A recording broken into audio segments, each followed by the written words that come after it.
another episode of Proactive Parenting, a show where I offer you judgment-free advice on how to raise value-driven children in a way that's right for your family, using the most current scientific research out there. I'm your host, Dr. Deanna Marie Mason. I'm a certified pediatric nurse practitioner, published author, and expert in child development. I'm also the mom of two fabulous teens, so I know firsthand how much misinformation is out there, and that's why I'm here. So grab a cup of coffee or tea and settle in. This is a safe space where you can ask questions and get real, honest answers about how to raise kids in a way that works for you. George Floyd and Breonna Taylor, just to name a few, has touched just about every aspect of daily life. And our children are aware that something is going on, and as parents, we need to be guiding them to understand the situation, as well as be a positive force for creating the world we want to live in, where senseless deaths no longer occur. The American Academy of Pediatrics, also known as the AAP, you might have heard of that acronym instead, has recommended that parents proactively engage with children about racism. They note that even vicarious racism that's seen through social media, conversations, or images that are seen on TV can be harmful to children's health. And last year in 2019, they actually published a policy statement titled Racism and Its Impact on Children and Adolescent Health. They wanted to address how racism affects all children, both directly and indirectly, and they wanted to give parents tools to protect and guide their children from those harmful effects. So, research has shown that we develop biases about individuals and groups based on their membership categories, things such as race. And the biases that we learn reflect our cultural mindsets, the stereotypes and prejudices that are pervasive in our communities. And because social biases have negative consequences for individuals and societies, it's so important to identify their roots so they can be corrected. This is not as easy as it sounds because it's almost hardwired into us to notice who is like us and who's different. We know that infants show visual preferences for individuals who match the same race as their primary caregivers and the individuals closest to them. And these early preferences shape our baby's visual perceptions of others, guiding them to notice differences between their own race individuals that are near them and notice fewer differences in people of other races. So I know this is kind of a crude generalization, but we see the outcome of this when someone says, "Oh, all Asians look the same," or "I can't tell the difference between black men." While of course there is as much variation in every ethnicity as any other, we are programmed from infancy to see the details in people that look like us and not pay attention to the details of people who look different than us. It's this natural tendency that leads to these generalizations that then later are used to dehumanize other groups. By preschool, our little ones are noticing social categories such as those based on race or gender, and they use these categories to guide their expectations and judgments about the people that they've never met. They start to transfer what they think they know to all the people around them. This means that they also can harbor implicit and explicit preferences for members of their own racial group. Let me describe what that looks like in real life. Once at a multicultural event I attended, I watched an interaction between two small Indian girls who were very dark-skinned, meeting Nigerians who are Africans for the first time. And the Indian girls were absolutely terrified by the faces of the black Nigerians.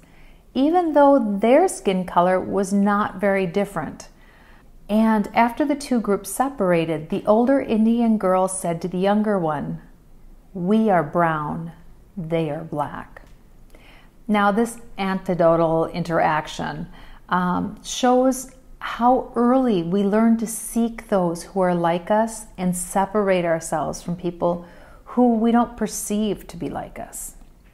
By age 5, our children may use racial reasons for refusing to interact with others who are different than themselves. They act uncomfortable around or may reject people who are visibly different from who they are. And school-age children by age 12 may have already developed firm prejudices, and those stereotypes will remain with them until a personal experience or someone attempts to correct their misperceptions. What this means is we learn prejudice early in life, and if unchecked or uncountered, it becomes a natural state for us that we aren't even aware of, but it influences how we see others around us. This is why most people don't consider themselves as having racist ideas or perceptions about others, yet their words and actions, you can see these unspoken prejudices emerge. It isn't intentional, just a normal part of development that if it's never challenged early, it'll take root into something that feels completely natural, but isn't. As our children grow and these biases become more ingrained when they see us expressing social bias, whether it's intentional or not. And often the source of this bias is language. When we put people into categories without any other defining or differentiating characteristics, like that child is black or Dana is a woman, that generic language facilitates our children's creation and perpetuation of social categories. A unique study by Kaliskin, Bryson, and Narayana in 2017 showed that racial and gender bias is expressed so pervasively in natural speaking interactions that even machine learning algorithms picked up on those biases from language input alone. So AI, or artificial intelligence, learned about these biases from capturing our words and analyzing how we naturally speak. And as a result, AI also begins to adopt these biases. So we can't pretend that it isn't happening. AI is the mirror in which we can see this reflection clearly. Then, if we add on nonverbal biases that are shared with one's tone of voice, gesture, and facial expressions, it's very hard for our children not to pick up on what is happening in the community and adopting those ideas as well.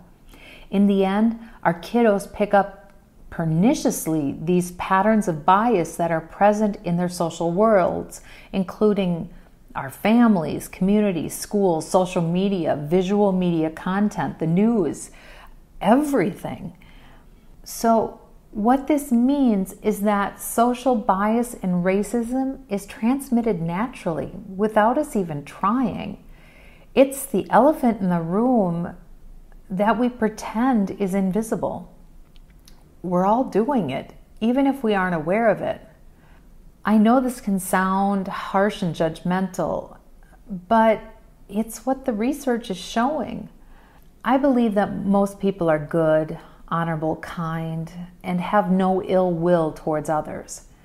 Yet we have systemic racism in our society, and that can only happen if the majority of people are participating in it. So how can good people be participating in racist language, structures, and systems? And the research says that this happens without us being aware of it. We develop it through our interactions with our families, communities, and societies. We don't know what we don't know. It's only when it's pointed out and we are open to hearing the message that we can see what was previously unseen. The data that's coming out of research and investigation is clear. Racism, both subtle and overt, is present in our society, and we may be participating in it without understanding how or why. It's only by being open to this reality that we can honestly start to address the issue.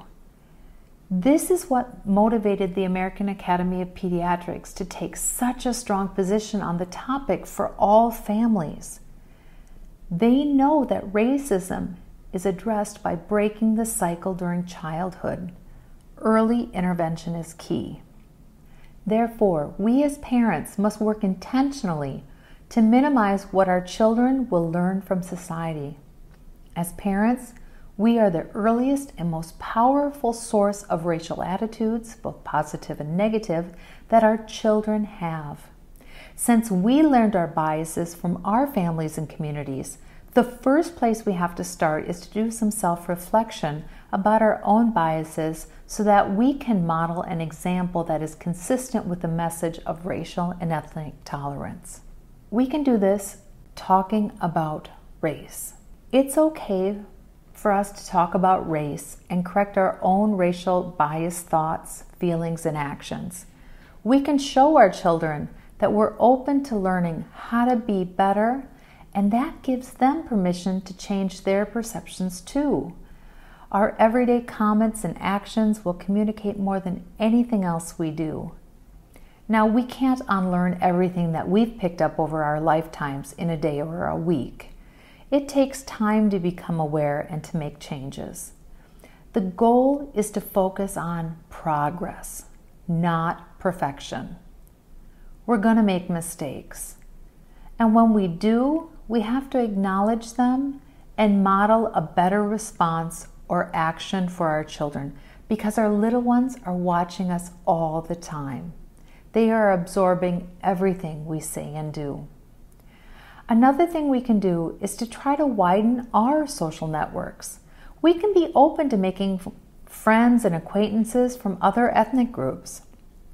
It may sound difficult, but trying to find a common interest can make it easier to connect with others who may seem really different from us.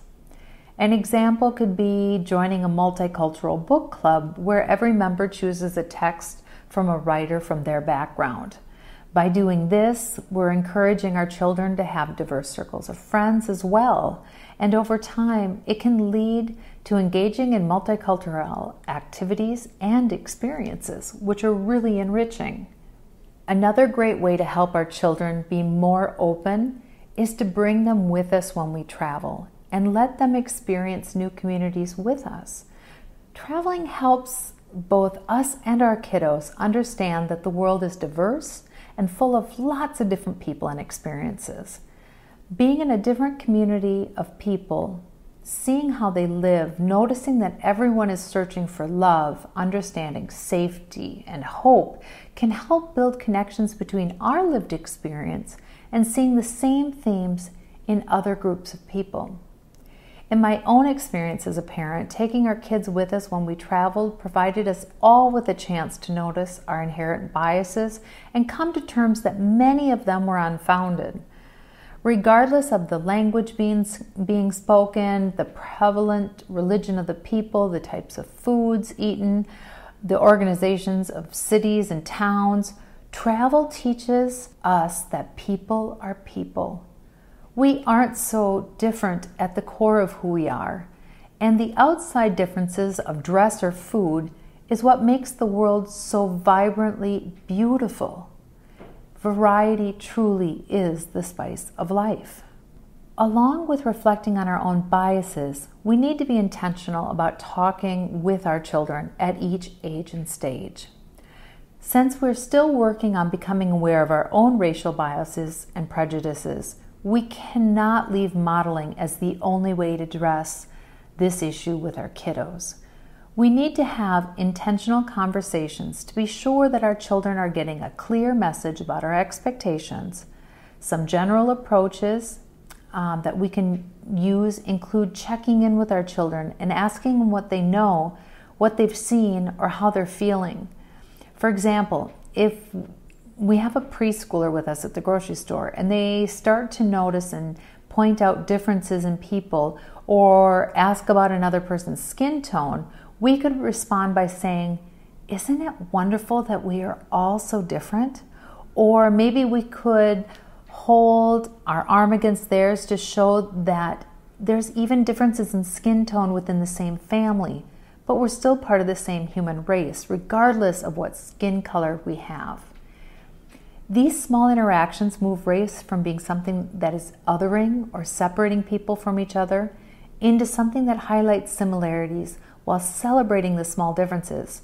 With time, these mini conversations will have a tremendous influence on how our children approach the idea of race as they grow. An important action we can do, especially these days with so much unrest present in the world, is put limits on what our children see in the media. There's a lot of discussion on race with graphic images of violence that can be confusing or scary to our little ones because they don't understand the images or the motivation for those violent actions. And it can make them be fearful of people that look like the ones being violent. So limiting what our kiddos see is very important. For school-age children and teens who can understand a bit more about how people interact and how emotions motivate actions, we can begin to have open discussions with them about race, diversity, and racism. Being able to bring up conversations and talk about what is happening in the news will increase their confidence in coming to us with questions that they have about things that they've heard or seen. So how do we start having these conversations with our kiddos? Well, if our child is asking questions about race based on something they saw, we could ask questions like, "How do you feel about that?" or "Why do you think that?" before actually addressing the incident. Because by opening with questions about how they perceive the situation or how they feel about it, they'll be able to create a personal connection to the situation and not just see it as something that happens to other people, but recognize that those situations affect everyone, including people like them. Additionally, these types of conversations lay the foundation for our children to accept and respect everyone's differences and similarities. As our kiddos mature, we can expect to give more complex answers to their questions because their questions should become more complex. So by discussing these themes early and often, we'll be providing the groundwork for our children to see us as trusted sources of information on these topics. This will be a powerful tool to positively influence our children and break old cycles and habits, of pernicious racism that have crept into all of our lives. We, as parents, have the power to influence and change the world that our children will live in the future. This always gives me so much hope and makes the effort worth it. The literature is clear that talking about race is never racist. Rather, it's a practical, proactive approach to help offset what children are picking up detrimentally in the community about race. Being a good role model and discussing current issues in an age-appropriate and clear way are the best ways to guide our children towards a more inclusive, tolerant, and compassionate understanding of others. The good news is that studies have shown that children's ideas about race and ethnicity are changeable, especially the earlier we start. Talking to our kiddos before they go to kindergarten is the best way to influence how they view others who may not look like them. We can use books, stories, and movies to show our little ones how wonderfully diverse and beautiful the world is, in addition to expanding their social circles with children from other ethnic backgrounds. It's clear from the literature that racism is a learned behavior, and if it can be learned, it can be unlearned. But more importantly, we can teach our children to be open to others and become aware of the complexity of humanity little by little as they grow. We have the power to influence our children at each age and stage. All we have to do is be proactive. I'm aware that this is a sensitive issue for many families. Please know that today's topic was meant to spark some reflection and empowerment that we do have the capacity and tools to shape how our children learn about race. If you have any comments or questions you'd like answered, please email me at deanna@proactiveparenting.com. And remember, you can find out more about me and what I do on my website, proactiveparenting.com. Follow me on Facebook, Twitter, and Instagram by searching for my name, Deanna Marie Mason, where you can connect with other parents just like you. And finally, if you would like to purchase any of my books or online courses, you can do so on my webpage. Again, that's proactiveparenting.com. Thanks so much for listening. I hope you found this episode useful and interesting. If you did, please leave a review and tell a friend so they can become a proactive parent too. That's all from me for right now. This is Dr. Deanna Marie Mason signing off. I look forward to seeing you again soon. But until then, take care and be well. Bye.